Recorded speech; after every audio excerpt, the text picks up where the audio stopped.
vidéo, je vais vous expliquer exactement pourquoi les genoux de vos patients font ce bruit-là.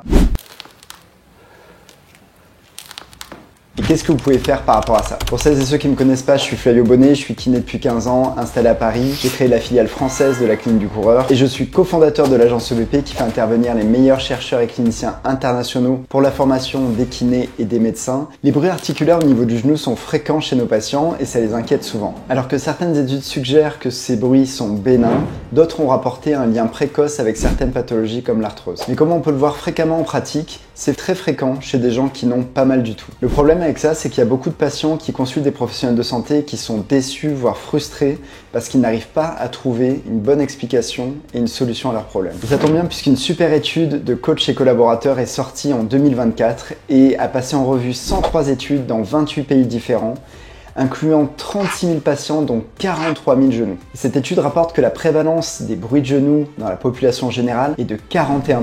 Donc chez 41% de la population générale, même chez des gens qui n'ont pas mal, ils peuvent avoir des bruits dans le genou. Ensuite, ils ont identifié 28 études incluant 19 000 genoux qui ont rapporté que la prévalence des crépitements du genou chez les personnes ayant de l'arthrose symptomatique ou structurale était de 81%. Et quand on stratifie avec des définitions d'arthrose différentes, on s'aperçoit que les crépitements du genou sont présents chez 81% des gens ayant des symptômes et 69% des gens ayant seulement une pathologie structurelle. Concernant les lésions ligamentaires, la prévalence était de 35% alors qu'elle était de 47% dans le cadre des douleurs fémoro-patellaires et de 61% des gens ayant une pathologie du cartilage. 6 études incluant près de 4000 genoux ont rapporté une relation entre les crépitements du genou et les pathologies structurales sous-jacentes. Les données montrent que la présence d'un crépitement était associée à une probabilité 4 fois plus importante d'avoir de l'arthrose au niveau du genou. En contraste, 2 autres études sur 3600 genoux ont rapporté une association entre le crépitement et l'arthrose radiographique, les ostéophytes et la hauteur de l'interligne articulaire. Cette revue systématique sur 103 études incluant 36 000 patients confirme que les crépitements du genou est quelque chose de commun indépendamment du statut de la douleur et de l'historique des blessures. Basé sur un faible niveau de preuve, les auteurs estiment que les crépitements du genou sont présents chez une personne sur 3 dans la population générale et présents sur 3 personnes sur 4 chez les gens qui ont de l'arthrose au niveau du genou. Cette étude suggère donc que les crépitements au niveau du genou sont plus liés à un changement structurel et non à une réelle pathologie douloureuse au niveau du genou.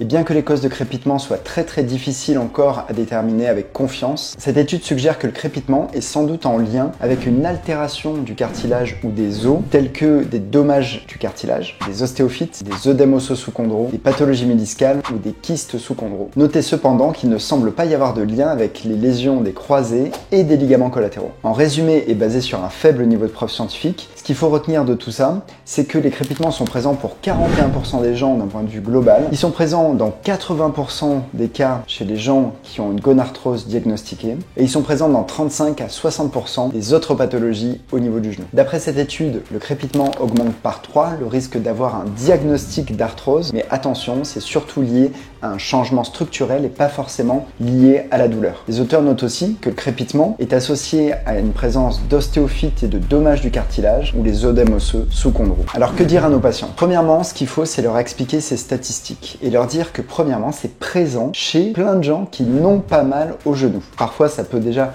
rassurer de savoir ça. Il faut leur expliquer que ça peut être surtout en lien avec un changement lié au cartilage ou à l'os sous-jacent. Ça peut être simplement le temps qui passe, ça peut être suite à des traumatismes articulaires et c'est pas forcément quelque chose qui va durer dans le temps. Il faut distinguer les bruits de la douleur. On peut tout à fait améliorer des patients grâce à nos exercices, à notre prescription d'exercices de façon à réduire la douleur et à augmenter la fonction sans que cela influence positivement ou négativement les bruits articulaires. Cependant, il faut reconnaître que ces bruits sont fréquemment associés à de la gonarthrose et certaines études remarquent que ça peut être un signe précurseur. On observe fréquemment ces bruits-là chez des très jeunes et ça n'est pas directement lié à la douleur et au pronostic. Ce que je vous invite à faire avec vos patients, c'est surtout d'explorer avec eux qu'est-ce qui les inquiète par rapport à ça. Est-ce qu'ils pensent que c'est témoin d'une pathologie très importante, très avancée? Est-ce qu'ils pensent qu'ils vont avoir de l'arthrose l'année prochaine? Essayez d'explorer un petit peu et de comprendre avec eux qu'est-ce qui les inquiète par rapport à ça. Parce que rappelons-nous qu'il y a plein de gens qui ont ça et qui n'ont pas mal. Il y a plein de gens qui avaient des douleurs et un crépitement et qui voient leur douleur diminuer et le crépitement rester stable ou réduire. D'un point de vue des limites, on voit qu'on est quand même face à ça a très peu d'études prospectives, donc des études qui ont un niveau de preuve relativement faible, et on voit que plus on monte le niveau d'un point de vue méthodologique, plus généralement les associations et l'aspect un peu causal des choses s'amenuisent. Donc attention aux conclusions. Moi, ce que je vous invite particulièrement à faire aussi avec les patients, c'est d'essayer de déterminer quand a commencé le bruit. Parce que souvent, ils viennent avec une douleur et avec ce bruit, et parfois ils avaient ce bruit de façon antérieure, avant que la douleur apparaisse. Les douleurs apparaissent généralement quand le patient a mis trop de contraintes ou qu'il a vu sa capacité baisser, et c'est en lien avec un changement qui s'est passé dans son entraînement ou dans ses activités quotidiennes, alors que le bruit était déjà présent. Parfois aussi, les patients ne savent pas dire s'ils avaient le bruit avant ou pas que la douleur apparaisse. Donc résultat, c'est très difficile de voir si ce bruit-là est lié à une blessure particulière. Et donc, on va le traiter exactement comme s'il n'y avait pas de bruit. Le patient vient avec une douleur articulaire au niveau du genou. On va lui recommander un certain type d'exercice avec une certaine planification. Et ça va nous aider à réduire la douleur, améliorer la fonction et potentiellement réduire le bruit. Si vous voulez savoir ce que je dis, ce que je propose exactement à mes patients, je vous invite à laisser votre mail dans la description. Je vous enverrai par mail exactement ce que je fais, comment je leur explique, qu'est-ce que je leur dis, quel type d'exercice je leur donne. Comme ça, vous pourrez l'utiliser avec vos patients pour voir si ça permet d'améliorer la douleur et de réduire ce fameux bruit. Voilà, donc en conclusion, vous avez vu que c'est assez compliqué, assez nuancé. Il y a beaucoup d'études qui ont été faites sur le sujet. Ce qu'il faut retenir, c'est que ces bruits sont plus en lien avec un changement intra-articulaire, possiblement du cartilage, de l'os sous-jacent, mais qui a très peu de lien au final avec la douleur, même si pour certaines études, il semblerait que ce soit un des facteurs de risque d'avoir de l'arthrose. Ça semble être quelque chose quand même de relativement marginal quand on porte un regard critique sur ces études-là. Ce qui est important, c'est de ne pas négliger l'explication de tout cela avec vos patients. Il ne faut pas qu'ils sortent de la séance avec l'idée que finalement c'est pas grave ces bruits et que le kiné en a rien à faire, etc. Il faut leur expliquer que oui, ça peut être en lien avec un changement structurel, que c'est pas forcément en lien avec la douleur, qu'il y a plein de gens qui ont ça et qui n'ont pas mal, et que si on fait les bons exercices avec le bon dosage, la douleur va réduire. Donc je vous invite à cliquer sur le lien dans la description. Je vous envoie par mail tout ce que je dis et tout ce que je recommande aux patients. Je vous dis à très bientôt pour une prochaine vidéo.